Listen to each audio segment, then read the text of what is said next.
بھائی سوات مدرسہ ہو یا میاں والی مدرسہ ہو یا دنیا میں کوئی بھی مدرسہ ہو، پہلی چیزیں یاد رکھیں، چھوٹے بچوں کو مارنا شرعی طور پر حرام ہے۔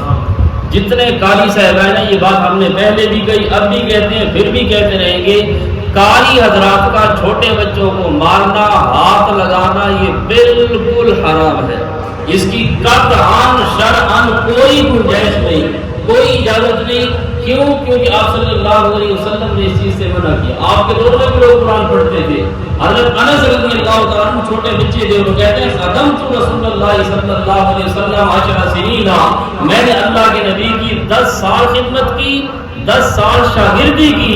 اب 10 سال اللہ کے نبی کا شاگرد رہا اور چھوٹا بچہ تھا حضرت انس، لیکن کہتے ہیں 10 سالوں میں لا ضربنی ولا قہرنی ولا شتمنی، اللہ کے نبی نے 10 سال میں ایک مرتبہ بھی مجھے تھپڑ نہیں مارا۔ ایسا استاد ملے گا کہیں سے؟ 10 سال میں ایک مرتبہ بھی مجھے زور دے کر نہیں ڈانٹا، ڈرایا نہیں۔ 10 سال میں ایک مرتبہ بھی مجھے گالی نہیں دی۔ یہاں پر گالیاں دی جاتی ہیں، مارا جاتا ہے، اور پتہ نہیں کیا کچھ کیا جاتا ہے، تو یہ سارا کا سارا شرعی طور پر حرام ہے، شرعاً یہ جائز نہیں۔ ہاں یہ یاد رکھیے، ایک شخص کی غلطی کو پورے سسٹم کی غلطی قرار دینا یہ بھی غلط ہے۔ ایک پولیس والا اگر کسی سے رشوت لے تو سارے پولیس کو آپ حرام خور نہیں کہہ سکتے۔ ایک فوجی کسی پر ظلم کر دے تو ساری فوج کو ظالم نہیں کہہ سکتے۔ ایک مولوی اگر کوئی ظلم کرے تو سارے مولویوں کو ظالم نہیں کہہ سکتے۔ ایک سکول کالج میں زنا اور چوری ہو جائے تو سارے سکول کالج کو چوری اور زانی کہنا ٹھیک شخصی غلطی ہے۔ بعض لوگ یہ ہوتے ہیں کہ مولویوں کے روپ میں آ جاتے ہیں۔ ہمارے استاد جی فرمایا کرتے تھے کہ طالب علم چور نہیں ہوتے، چور طالب علموں کی شکل میں آ جاتے ہیں۔ طالب علم چور نہیں ہوتے، چور بعض اوقات داڑھی رکھوا کر طالب علموں کی شکل میں آ کر چوریاں کرتے ہیں۔ تو اس طرح جو حقیقی استاد ہوتا ہے وہ ظالم نہیں ہوتا، کوئی بھی استاد ظالم نہیں ہوتا۔ اور یہ اگر واقعی وہ استاد ہے، مجھے بھی الحمدللہ 13 سال ہو گئے پڑھاتے ہوئے، 13 سال میں آج تک مجھے نہیں یاد کسی طالب علم کو پڑھائی کے لیے میں نے مارا۔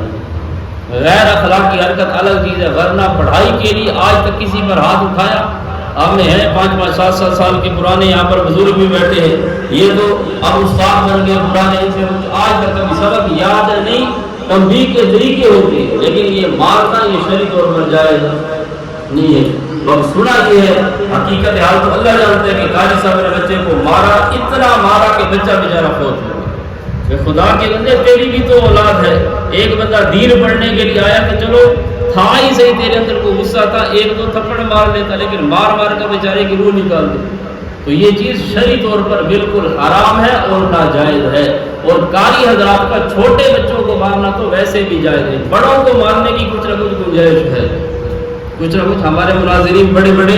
تو اس لیے مسئلہ یہ، چھوٹے بچے پہ اگر اس کو سبق یاد نہیں، اس کی 2 وجہ ہے۔ ایک وجہ یہ کہ چھوٹے بچے نے جان بوجھ کر نہیں یاد کیا، مار کھانے کا دل کر رہا تھا، یہ وجہ ہوگی نا کہ اس نے جان بوجھ کر سبق نہیں یاد کیا، اس نے کہا میں مار کھاؤں گا، یہ ہو سکتا ہے، جان ہر ایک کو پیاری ہوتی ہے۔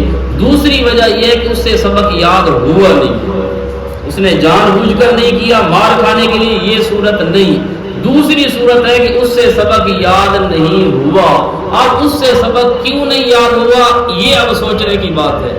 اگر قاری صاحب موبائل میں لگا ہوا تھا، فون پر لگا ہوا تھا، اپنی تلاوت میں لگا ہوا تھا، اپنے کسی خیال میں بیٹھا تھا، اپنے کوئی پروگرام بنا رہا تھا اور بچے وہاں کھیل رہے تھے، تو اصل اصول یہ ہے کہ قاری کے کان میں پڑھوایا جائے، کیونکہ اس کو سبق نہیں یاد ہوا۔ غلطی کس کی ہے؟ استاد کی غلطی ہے نا، اس نے یاد کروانا تھا، ان کو کہنا تھا بھائی زور سے پڑھو، اپنے کام چھوڑنے تھے۔ اصولت یہ سزا قاری کو ملنی چاہیے۔ اور دوسری صورت یہ ہے کہ وہ بیچارہ پڑھ رہا تھا، استاد بھی اپنی جگہ پر بیٹھا، استاد نے بھی توجہ کی، طالب علم نے بھی زور لگایا، لیکن پھر بھی اس کو سبق یاد نہیں ہوا۔ اب اس کی وجہ یہ ہے کہ یا تو اس بیچارے کا دماغ کمزور ہے، اور یہ اللہ کی دین ہے۔ اب یہ جتنے بندے بیٹھے 50 آدمی کا ہر ایک کا ذہن ایک جیسا ہے، کسی کا ذہن تیز ہے، کسی کا کم ہے، کوئی 1 مرتبہ یاد کر لے اسے یاد ہو جاتا ہے، کوئی 10 مرتبہ یاد کرے اسے یاد ہو جاتا ہے، اور کوئی عامر کی طرح اتنا زور لگائے کہ میرے گھر میں بھی اتنی آواز کمرے کے اندر بستر چیر کر کانوں تک چلی جائے اور پھر بھی سبق یاد نہ ہو۔ لیکن اپنی طرف سے آدمی نے محنت، اب میں عامر کو کوٹنا شروع کر دوں، پٹائی شروع کر دوں، میں سبق یاد ہوں، اس بیچارے نے یاد کیا، اس کی آواز آ رہی تھی، اب نہیں یاد ہوا تو چلو خیر ہے۔ تو اس لیے بچہ جو ہے بیچارہ اگر اس نے کوشش کی یاد کرنے کی، یاد نہیں ہوا تو اس کا پھر وجہ تلاش کرنی چاہیے کہ اس نے یاد کیوں نہیں ہوا۔ اس ذہنی کمزوری ہے تو اس کے والدین کو کہہ کر بادام وغیرہ کھلائے جائیں، نسیان کا علاج کیا جائے۔ اگر کوئی اور مسئلہ ہے تو اس کا وہاں پر تدارک کیا جائے، نیند پوری نہیں ہو رہی اس کی تو نیند پوری کرائی جائے، اور کوئی مسئلہ ہے تو اس کا حل کیا جائے۔ تو بہرحال سوات مدرسے کے اندر جو بچے پر ظلم ہوا یہ انتہائی ظلم تھا اور یہ شخصی ظلم تھا۔